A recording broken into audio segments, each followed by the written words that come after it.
Back to the channel, guys. Today is the last day of the season of November, and I'm gonna show you all the 8 hits, how it went, and luckily I finished global rank 25, which is great for the first time in Town Hall 18. So yeah, let's get to the attacks. Alright, our first hit of the day, it's Mammoth. Yeah, this base.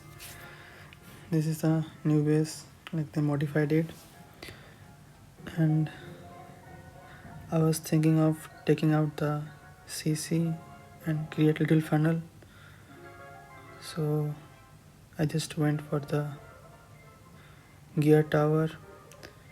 One thing I would say that I previously hit this base from my other ID, like on Itzu, and I failed because my warden died here, like after doing the fireball.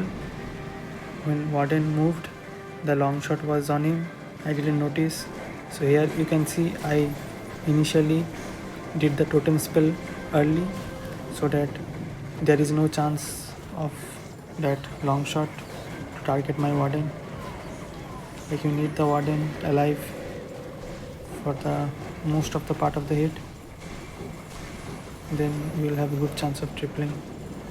So yeah, as usual, lock launcher for the Invis tower, and then freeze the core.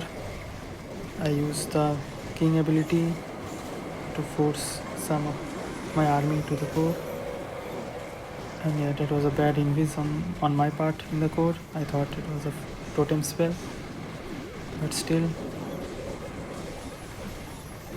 going good so far. The OG for the backhand spitter so that you don't take too much unnecessary damage. King and RC cleaning the bottom part of the base. And we're gonna use one totem spell for the backhand spitter, expo and scatter, so that queen survives a little long. We still have a lot of meteor golems and RC within this spell.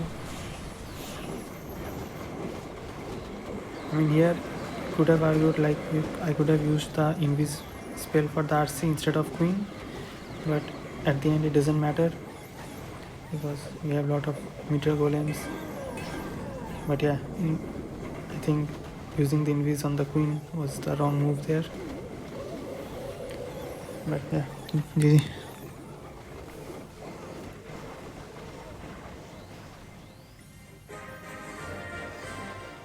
Alright, let's move on to our second hit of the day.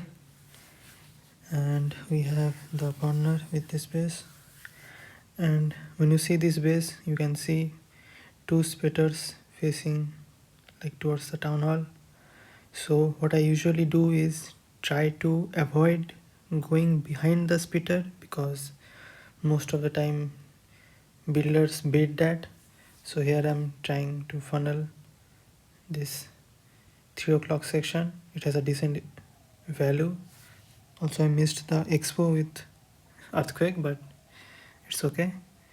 And then I will go to the top. And why I'm choosing to the top, because I get the revenge tower access early. So if you can take it down early in the attack, it's always nice. So yeah, like going into the spitters and then into the revenge tower, and you can always OG one spitter and the other spitter. Hopefully my royal champion will take it down soon. So like in this approach there is like very less chance of you getting baited, like your healers and stuff. That's why I chose this approach, and so far it's going good. Unfortunately warden died, but you can see healers are healing, queen taking down the long shots, and I popped the RC ability so that she doesn't die. And yeah, the rage will gonna help a lot. The queen, the giant, and we have still a lot of meteor golems. Also we have one invisible in case queen or RC needs. But yeah, that meteor golem is perfectly distracting the enemy queen, and my queen is sniping her. So I can basically use it for the royal champion or even swag. And as you can see, all the traps are in this compartment. So yeah, the splitter comps are very high likely gonna be baited with bombs, and this area very good chance of mines and stuff, so I entered the other way around. Let's get into our third hit of the day, and we have this base. Okay, this base I think is a modified version of a very common base, and so I was thinking like I think I can take down the CC and the gear tower, which is not a great value, but it gets decent and good pathing. And then I'm gonna go behind the splitter from the top, because you get the revenge tower access early with log launcher and king RC to the top. Now in this base I chose going behind the splitter is because there is not much room to bait, like the back end is not that heavy, so with the loons I have I can somewhat trigger decent amount of bits if there is, because all the strength of the base is in the core. So if you get the core easily, this base stands no chance. So yeah, I think in my opinion this kind of bases baiting is very tough. And as you can see, the healers are still very healthy. So yeah, it's very tough to kill the army when the healers are healthy and healing. And I popped the RC ability, we have king ability, queen clearing the core easily. And not much left for the base. I'm gonna save the invisible for the RC because we still have one ricochet and a multi-archer tower. And also we have the king ability, which I'm gonna press soon so that it softens the defenses for the RC. And yeah, it should be a easy triple.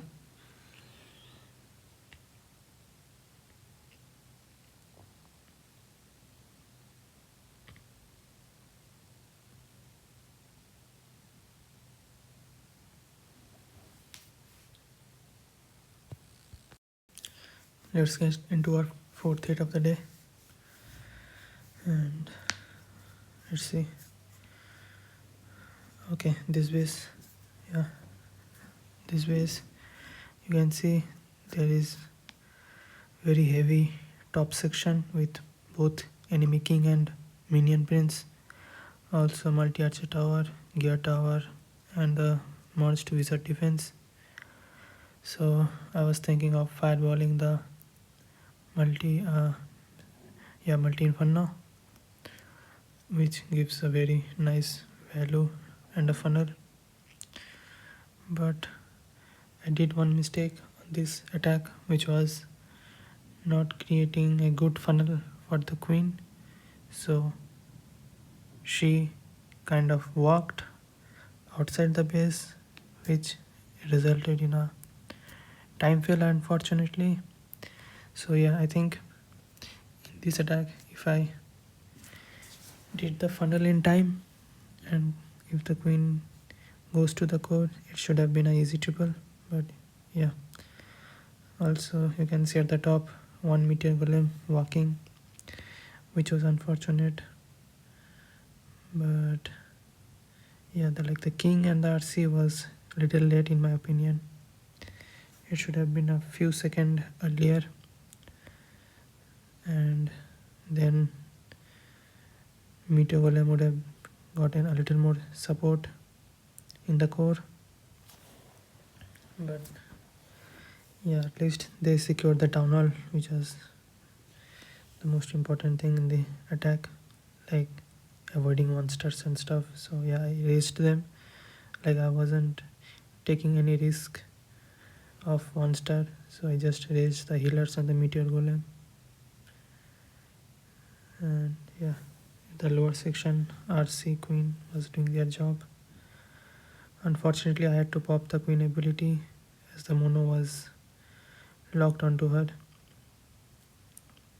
And in my opinion, yeah, the clone queens didn't get much value, so that was also unfortunate.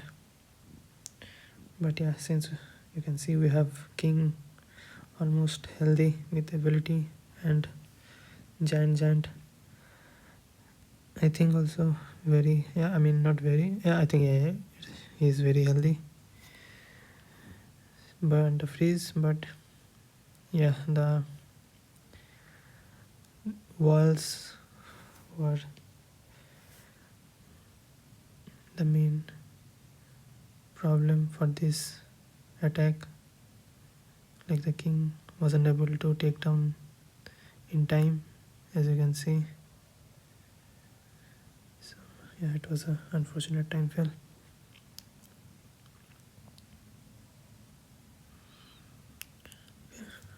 Alright, I think we can move on to the next hit. Let's get to our fifth hit of the day. And yeah, we have this base. I knew I was gonna face this base at least once on the last day of the season. As I previously said, you will see some modified version of this base with CC at the top. But still, I'm gonna do the same fireball at the wizard tower. Gonna get the mono, multi-archer tower, which is decent value in my opinion, and you get the funnel. Yeah, easy fireball. And everything same, like queen, army, log launcher, and king and RC from the top as usual. Nothing new.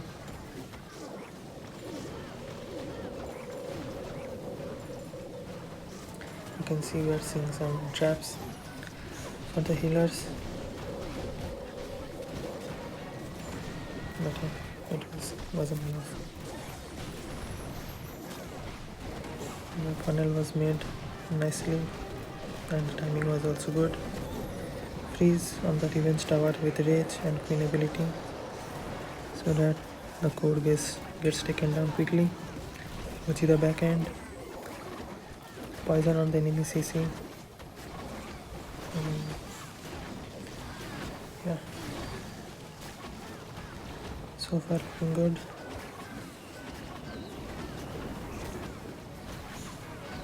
Still have clones doing good job in the core. We have RC ability with 2 invisible. And we still have a lot of meteor problems for the back end.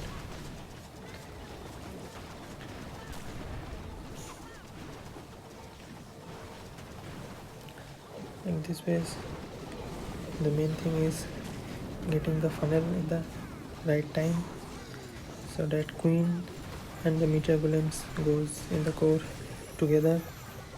Then rage, totem spell or phase spell, and this base stands no chance.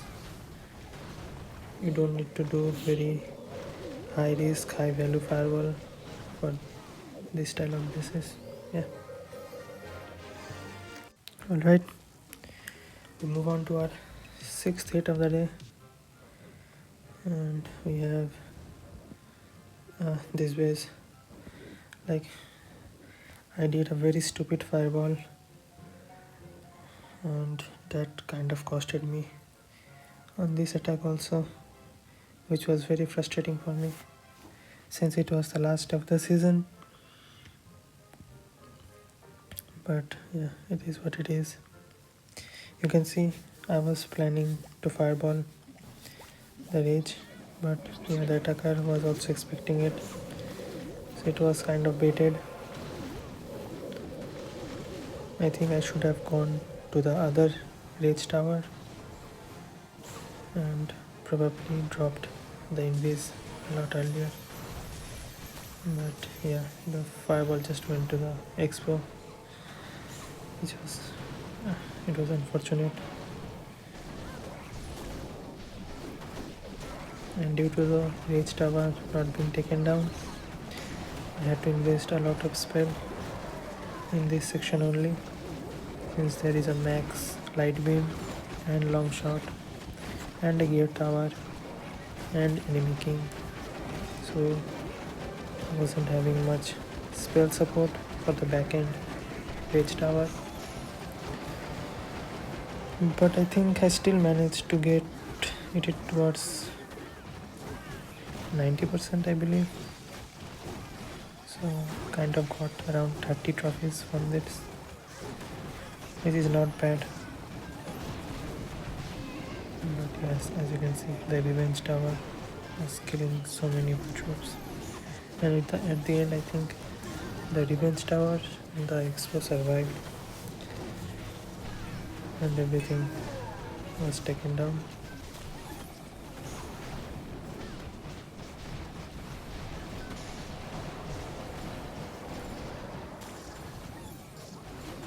And if the fireball landed on the rage tower, this base would have been a very easy triple. So yeah, like this strategy is so broken that if you get your fireballs right, then the base has a very less chance of defending. And to be honest, I am expecting a enough, like few HP nerf, I think, to the meteor golems.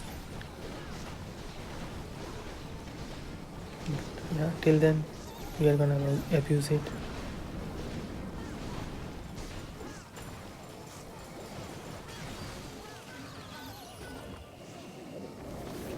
So yeah, till then the only the revenge tower and the expo survived.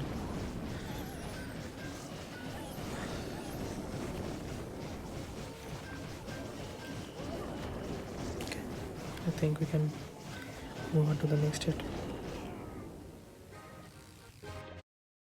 Alright, let's get to our 7th hit of the day, and we have the same common base. I think I showed this in the last video also, like a same simple fireball onto the multi-archer tower.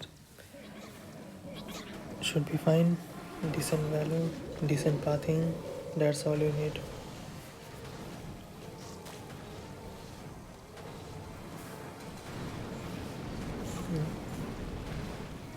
Nice and easy fireball, you don't even need a invisible for that, unless they have some Teslas predicting it, but like investing 1 or 2 is not a big deal. And get the spitter, then pull the button with the queen as usual.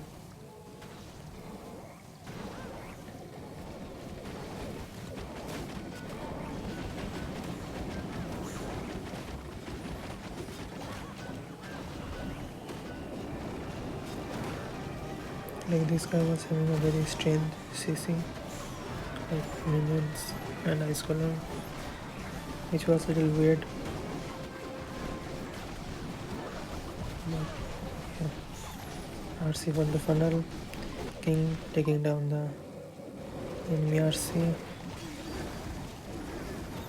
OG the back end, and rage for the enemy heroes and the revenge tower, so that your army goes through them quickly as to take less damage. And you can see we have a lot of spells. Tried to save the healers with the invis, but yeah, they died unfortunately. But still we have so many meteor golems alive, and it's a simple triple. I will not recommend using this base anymore. Like this base has become so popular, everyone has their own cracks of this base. Yeah, GG.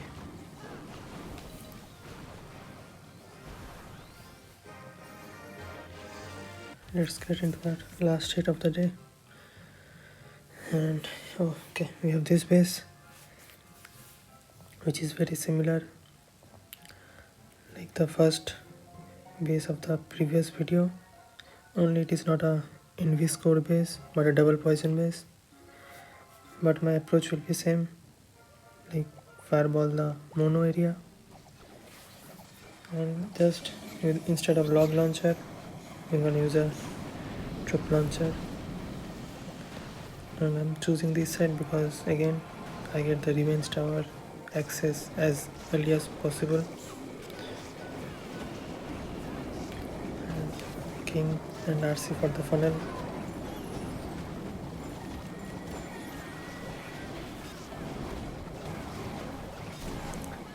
And totem spells as usual. I just noticed this guy had smasher instead of long shot, which is very interesting. And yeah, Ojida spitter so that there is less damage onto your army.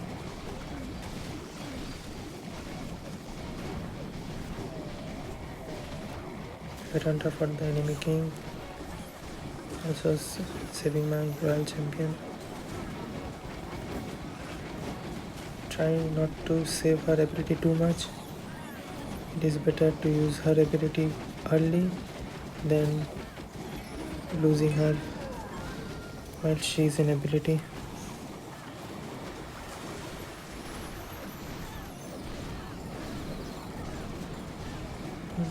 I tried to save the warden with the invis spell, but yeah, unfortunately he died. But still, it is overkill. The healers are alive. Queen, Giant, RC. We have a freeze spell. So it is a very easy approach on this style of bases. And this attack concludes the last day of the November Legend season, which made me, I think, rank 25 global, which is awesome. That's the first Town Hall 18 season. And let's see how I did. It's okay, plus 302, which is not bad, and I was getting awesome defenses. If you want to use my bases, you can subscribe to Quantum Legends. There you can get access to my bases I use every day. Alright, that's it for the day. Hopefully the attacks will help you in your legend attacks, and make sure to like and subscribe. I will try to upload daily for the new legend season. And yeah, we'll see you guys later. Bye.